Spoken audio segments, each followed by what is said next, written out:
Back on Inside Tennessee with our panel, Don and Susan and John North. And for those of you just joining us, we conducted a survey at WBIR that you could take in about 3 minutes, and it listed your priorities for Tennessee lawmakers in the upcoming 2024 session. Right. A lot of categories. Education was one that was significant. A lot of people responded to that. Sort of almost a subset of that was vouchers. We asked people, okay, so where do vouchers sit sort of on your line? And one man who lives in Blount County with his wife and 2 daughters, they homeschool the daughters, had this to say about vouchers. When it comes to the voucher program, if it pushes forward or if it helps parental choice, I'm for it. Making that choice is something that he emphasized again and again.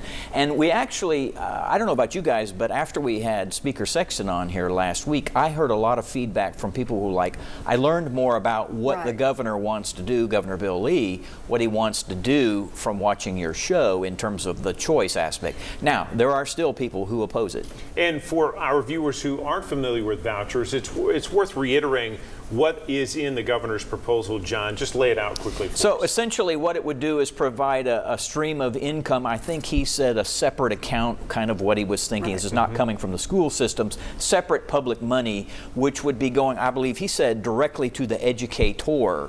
That's what Cameron Sexton said as it's envisioned. And it would be $7,000, $8,000, I think, per kid to help subsidize where the parent wanted to go. So that is, we'll see how it turns out. And it would go basically to pay tuition first. As he said, there would be priorities. Tuition, then books, then uniforms. Books and uniforms and on down, Right. but not just go to the parent It's not a to check, spend. right. It's not a check going to your account. And I think that's been something that's been confusing. It is, and Sam McKenzie, Representative Sam McKenzie, also told us just within the last couple of weeks, he's not a fan of this idea.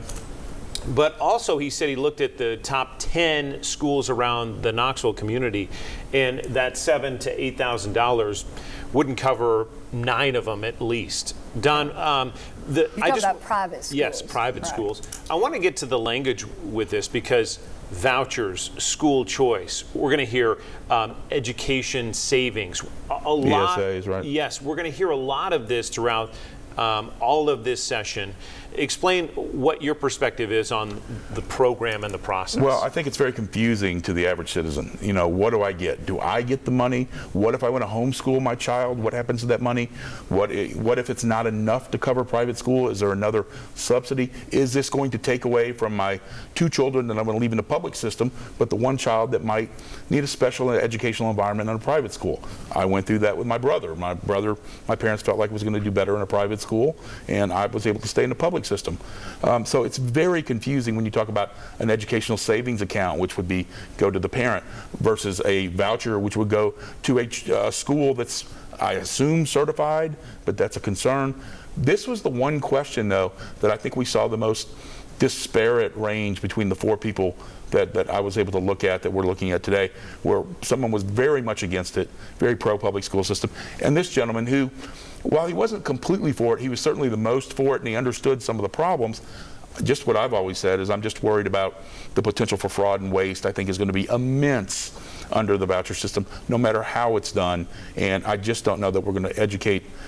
We can't do a school, you can't do a private school for $7,000 or $8,000 if that's all the money you have. Susan, we know that a lot of the people with concerns who are on the Republican side of the aisle are in rural communities, and they're also the ones who make up the bulk of the legislature.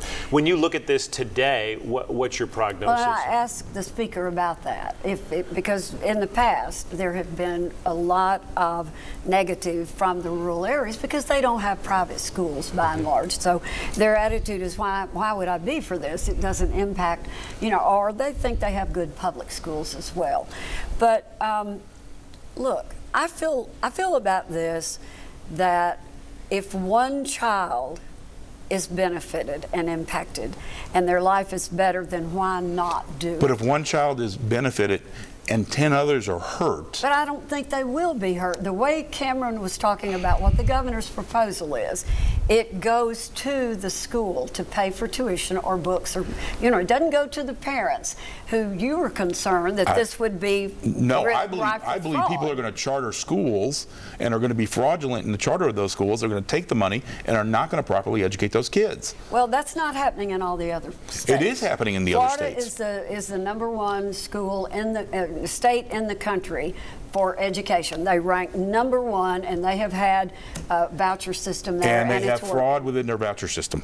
Well, it seems to be working. Their education system is ranked #1 in the country. We are not #1. So let's take that voucher money and let's put it into public schools and do a better job.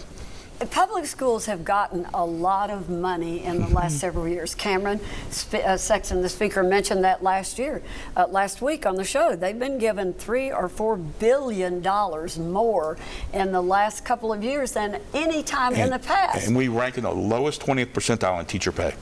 Well, the only thing I would say, you all, is vouchers aside, what our informal survey, which purely just said, tell us what really matters. It's a concern. Education in Tennessee Is important. is significant. Yes. It was not as big, it didn't loom as large as democracy. And the least settled amongst these But it four. was It's really big. interesting. Education was big, and some of the people we talked to were like, we are focusing way too much on things like vouchers at the expense of trying to make sure that the teachers that are handling all the kids in school have the support they need. Right. We're going to take a quick break on Inside Tennessee, and we're back with more of what you're saying should be the priority for lawmakers in the state of Tennessee when we come back.